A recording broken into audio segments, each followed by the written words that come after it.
एक बार की बात है, राधा नाम की एक लड़की अपने पिता के साथ रहती थी। उसकी माँ बचपन में ही गुजर गई थी। वह अपने घर का काम करती फिर कॉलेज जाती थी। कॉलेज जाते समय वह रोज रास्ते में एक जगह पक्षियों को दाना डालती थी। उसके घर में भी दो पक्षी थे, उनको भी वह रोज दाना डालती थी। एक दिन उसको पक्षियों को दाना डालते जमींदार के बेटे ने देख लिया। उसने अपने पिता से जाकर राधा से शादी करने की इच्छा जताई। जमींदार ने राधा के पिता से बात करके अपने बेटे की शादी राधा से करा दी। राधा अपने साथ घर के पिंजरे के दो पक्षी भी लेकर ससुराल आ गई। वह उन पक्षियों को रोज दाना डालती थी। राधा की सास को यह बिल्कुल भी पसंद नहीं था। वह उन पक्षियों को परेशान करती थी।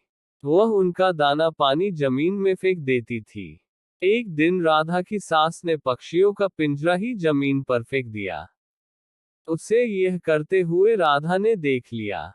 राधा ने मना किया तो उसकी सास ने राधा को ही डांट दिया। इन सब बातों से राधा परेशान रहने लगी। एक दिन राधा के पति ने परेशानी का कारण पूछा तो उसने सारी बात बता दी। उसके पति ने राधा को पक्षियों की भलाई के लिए उनको पार्क में छोड़ने की सलाह दी। अपने पति के कहने पर राधा ने उन दोनों पक्षियों को बाकी के पक्षियों के साथ पार्क में ही छोड़ दिया। वह उनको कभी कभी दाना देने पार्क में जाती थी। अब सभी पार्क के पक्षी राधा के अच्छे मित्र बन गए थे। पक्षी अब राधा के घर पर भी आने लगे। राधा की सास को जब यह पता लगा तो वह गुस्सा हुई। वह राधा को उसके मायके छोड़ने के लिए उसको साथ लेकर गई। रास्ते में कुछ चोरों ने राधा की सास के गहने चुराने की कोशिश की।